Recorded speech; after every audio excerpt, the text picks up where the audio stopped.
হরে কৃষ্ণ।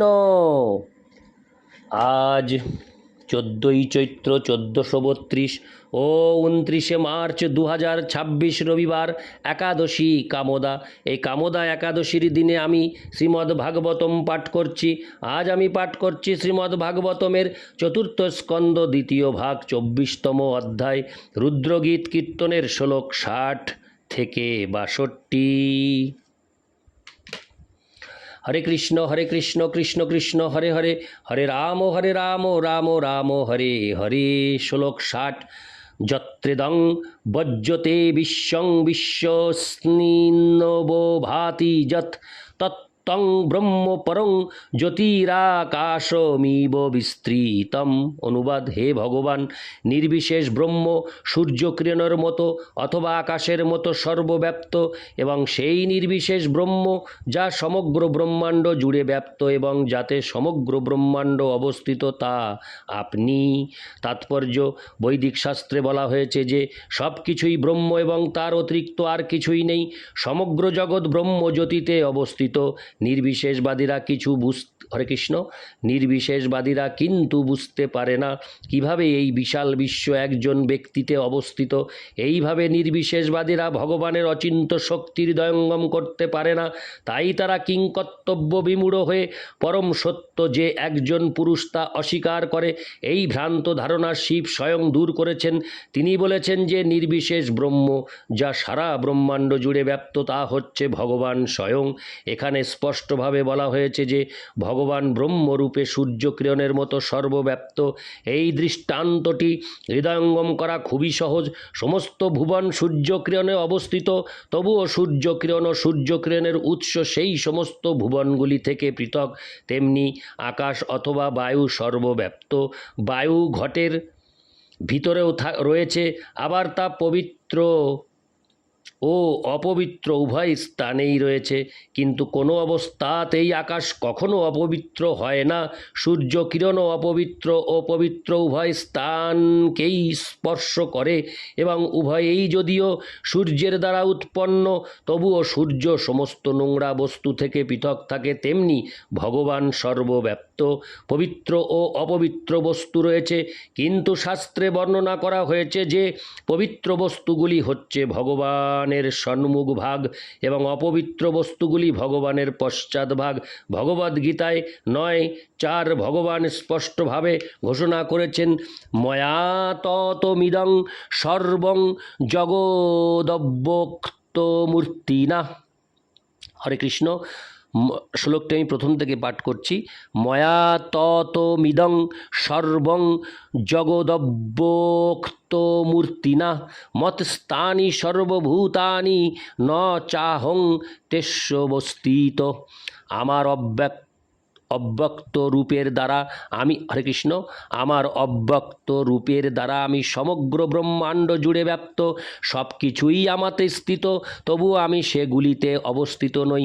ভগবদ্গীতার এই শ্লোকটি বিশ্লেষণ করে যে ভগবান তার ব্রহ্মস্বরূপে সর্বত্র ব্যাপ্ত। সব কিছুই তার মধ্যে অবস্থিত, তবুও তিনি সেগুলিতে অবস্থিত নন।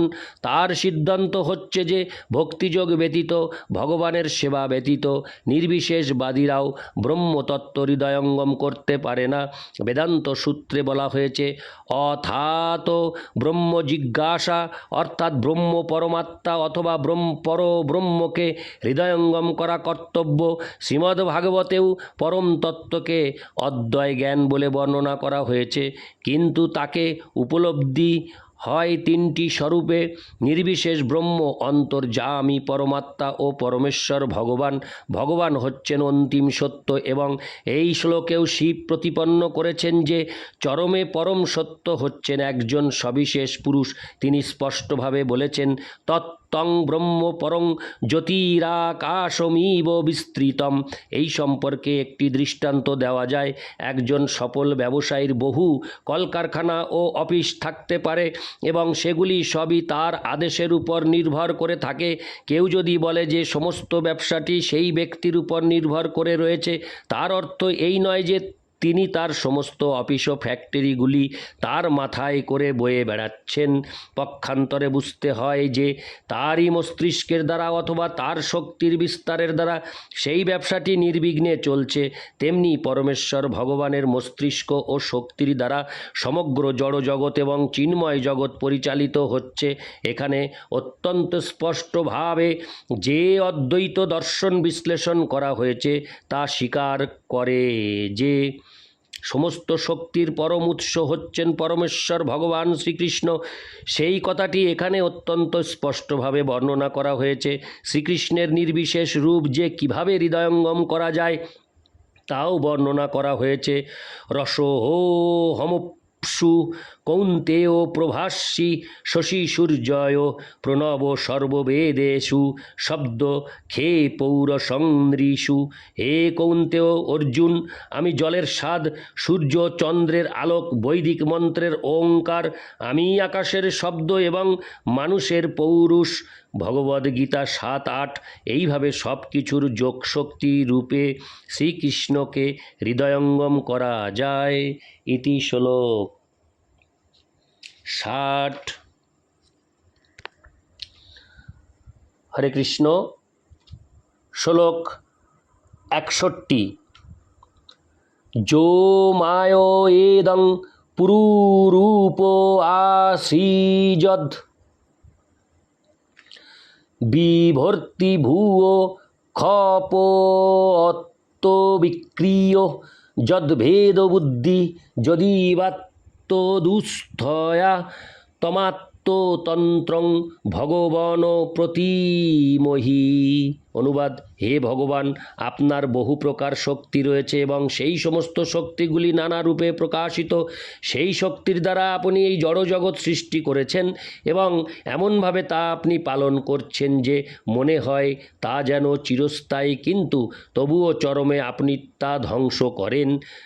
যদিও আপনি এই প্রকার পরিবর্তনের দ্বারা কখনো একটুও বিচলিত হন না, তবুও জীবেরা তার ফলে বিচলিত হয় এবং তাই তারা মনে করে যে এই জড়জগৎ আপনার থেকে ভিন্ন।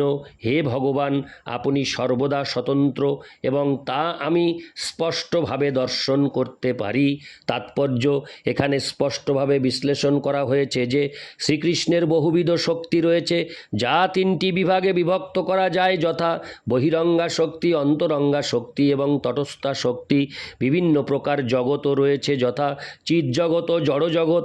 আর বিভিন্ন প্রকার জীব রয়েছে, তাদের মধ্যে কোনো জীব বদ্ধ এবং অন্যেরা নিত্য মুক্ত। যারা জড়া প্রকৃতির সংস্পর্শে কখনো আসে না তাদের বলা হয় নিত্য মুক্ত। কিন্তু কোনো কোনো জীব এই জড়জগতের বন্ধনে আবদ্ধ এবং তার ফলে তারা নিজেদের পরমেশ্বর ভগবান থেকে বিচ্ছিন্ন বলে মনে করে। এই জড়া প্রকৃতির সংস্পর্শে থাকার ফলে তাদের অস্তিত্ব সর্বদাই দুঃখদায়ক। সর্বদা দুর্দশাগ্রস্ত হওয়ার ফলে বদ্ধ জীবেরা জড়া প্রকৃতিকে অত্যন্ত কষ্টদায়ক বলে মনে করে।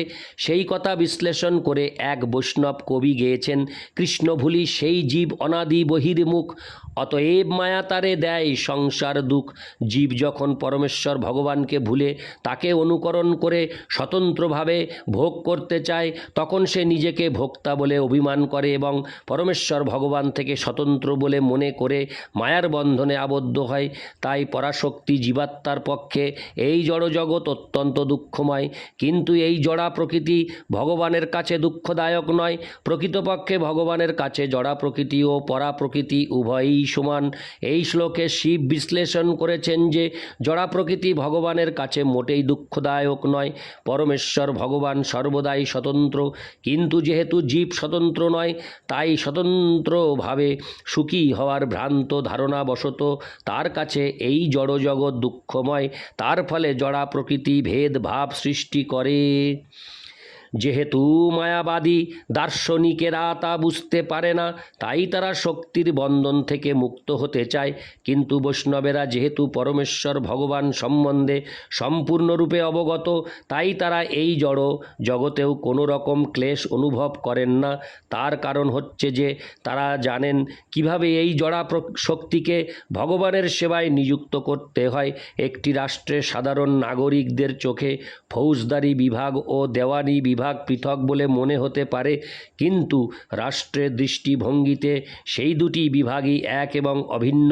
ফৌজদারি বিভাগ অপরাধীদের জন্য কষ্টদায়ক, কিন্তু একজন সৎ নাগরিকের কাছে তা মোটেই কষ্টদায়ক নয়। তেমনি বদ্ধ জীবদের কাছে জড়া প্রকৃতি কষ্টদায়ক, কিন্তু ভগবানের সেবায় যুক্ত মুক্ত জীবদের কাছে তা নয়। পুরুষাবতার মহাবিষ্ণুর মাধ্যমে ভগবান সমগ্র জড়জগৎ সৃষ্টি করেন। কেবল নিঃশ্বাসের মাধ্যমে ভগবান সমস্ত ব্রহ্মাণ্ড নির্গত করে বিষ্ণুরূপে এই জড় জগতের সৃষ্টি ও পালন কার্য সম্পাদন করেন। তারপর সংকর্ষণ রূপে তিনি সমস্ত সৃষ্টি ধ্বংস করেন। এইভাবে জড়জগৎ সৃষ্টি পালন ও ধ্বংস করা সত্ত্বেও ভগবান তার দ্বারা প্রভাবিত হন না। ভগবানের বিবিধ কার্যকলাপ ক্ষুদ্র জীবের পক্ষে অত্যন্ত ক্লেশদায়ক হতে পারে, কিন্তু ভগবান যেহেতু পরম মহান, তাই তিনি কখনো তার দ্বারা প্রভাবিত হন না। শিব ও ভগবানের অন্যান্য শুদ্ধ ভক্তরা ভেদবুদ্ধির দ্বারা অন্ধ না হয়ে তাই স্পষ্টভাবে দর্শন করতে পারেন। ভক্তের কাছে ভগবান হচ্ছেন পরম আত্মা। যেহেতু তিনি পরম শক্তিমান, তাই তার বিভিন্ন শক্তি ও চিন্ময়। ভক্তের কাছে কোনো কিছুই জড় নয়, কারণ জড় অস্তিত্ব মানে হচ্ছে ভগবদ বিস্মৃতি। ইতি শ্লোক 61, শ্লোক 62। ক্রিয়াকলাপৈরিদমেব যোগিন শ্রদ্ধান্বিতা সাধু যজন্তি সিদ্ধয়ে ভূতেন্দ্রিয়ান্ত করণোপলক্ষিতং বেদে চ তন্ত্রে চ ত এব কোবিদা। অনুবাদ: হে ভগবান, আপনার বিশ্বরূপ পাঞ্চতত্ত্ব। হরে কৃষ্ণ। আপনার বিশ্বরূপ পঞ্চতত্ত্ব, ইন্দ্রিয়, মন, বুদ্ধি, অহংকার এবং আপনার অংশ সর্বান্তর্যামী পরমাত্মার দ্বারা রচিত। ভক্ত ব্যতীত অন্য যোগীরা, যথা কর্মযোগী ও জ্ঞানযোগীরা, তাদের স্বীয় স্থিতিতে অবস্থিত থেকে তাদের কার্যকলাপের দ্বারা আপনার আরাধনা করে। বেদে, তন্ত্রে ও অন্যান্য সমস্ত বৈদিক শাস্ত্রে সর্বত্র উল্লেখ করা হয়েছে যে কেবল আপনিই আরাধ্য। সমস্ত বৈদিক শাস্ত্রে এটি হচ্ছে পরম সিদ্ধান্ত। তাৎপর্য: পূর্ববর্তী শ্লোকে বর্ণনা করা হয়েছে যে শিব ভগবানের সেই রূপ দর্শন করতে চান যেই রূপে ভক্তরা তাকে দর্শন করতে সর্বদা আগ্রহী। এই জড়জগতে ব্রহ্মা ও অন্যান্য দেবতা রূপে ভগবানের অন্য অনেক রূপও রয়েছে, এবং বিষয়াসক্ত মানুষেরাই কেবল সেই সমস্ত রূপের পূজা করে। শ্রীমদ্ ভাগবতের দ্বিতীয় স্কন্ধের 3য় অধ্যায়ে উল্লেখ করা হয়েছে যে যারা জড় জাগতিক লাভের আকাঙ্ক্ষী, তাদের জন্য বিভিন্ন দেবদেবীর পূজা করার উপদেশ দেওয়া হয়েছে। কিন্তু শ্রীমদ্ ভাগবতের সিদ্ধান্ত হচ্ছে অকাম সর্বকাম বা মোক্ষ কাম উদারধি তীব্রেণ ভক্তিযোগেন যজেত পুরুষং পরম। শ্রীমদ্ ভাগবত 2:3-10। ভগবদ ভক্ত, মোক্ষকামী, জ্ঞানী ও সর্বকামী কর্মী সকলেই ভগবান শ্রীবিষ্ণুর পূজা করতে চান। এমনকি কেউ যখন যজ্ঞ অনুষ্ঠান করেন, যা এখানে ক্রিয়া কলাপই রূপে বর্ণিত হয়েছে, তার সর্বদা মনে রাখা উচিত যে দেবদেবীরা হচ্ছেন ভগবানের প্রতিনিধি। প্রকৃতপক্ষে আরাধ্য ভগবান হচ্ছেন বিষ্ণু বা যজ্ঞেশ্বর। বৈদিক ও তান্ত্রিক যজ্ঞে বিভিন্ন দেবদেবীর পূজা করা হলেও যজ্ঞের প্রকৃত লক্ষ্য হচ্ছে ভগবান শ্রীবিষ্ণু। তাই ভগবদ্গীতায় 9:23 উল্লেখ করা হয়েছে, যেহোপন্ন দেবতা ভক্তা যজন্তে শ্রদ্ধায়ান্বিতা তেহোপি মামেব কৌন্তেয় যজন্ত বিধিপূর্বকম। হে কৌন্তেয়, মানুষ যজ্ঞে যখন অন্য দেবতাদের কোনো কিছু নিবেদন করে, প্রকৃতপক্ষে তা কেবল আমার উদ্দেশ্যেই নিবেদন করা হয়। তারা যথাযথভাবে না জেনে অবিধিপূর্বক দেবতাদের পূজা করে। অতএব বিভিন্ন দেবদেবীর উপাসকেরাও পরমেশ্বর ভগবানের পূজা করেন, কিন্তু তারা তা করেন অবিধিপূর্বক।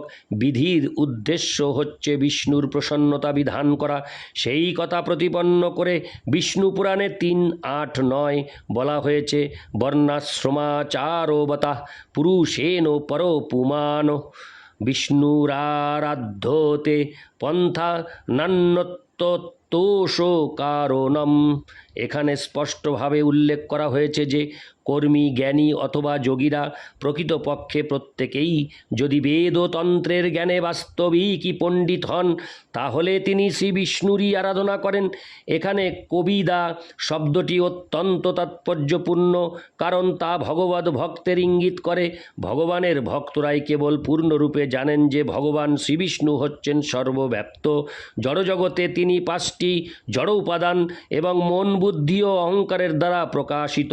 আরও একটি শক্তির দ্বারা তিনি জড় জগতে প্রকাশিত হন, তা হচ্ছে জীবাত্মা। চিদ জগৎ ও জড় জগতে সমস্ত প্রকাশই ভগবানের বিভিন্ন শক্তির অভিব্যক্তি। চরম সিদ্ধান্ত হচ্ছে এই যে ভগবান এক এবং তিনি সব কিছুতেই নিজেকে বিস্তার করেছেন। সর্বং খল্লিদং ব্রহ্ম, এই বৈদিক বাণীর মাধ্যমে তার হৃদয়ঙ্গম করা যায়।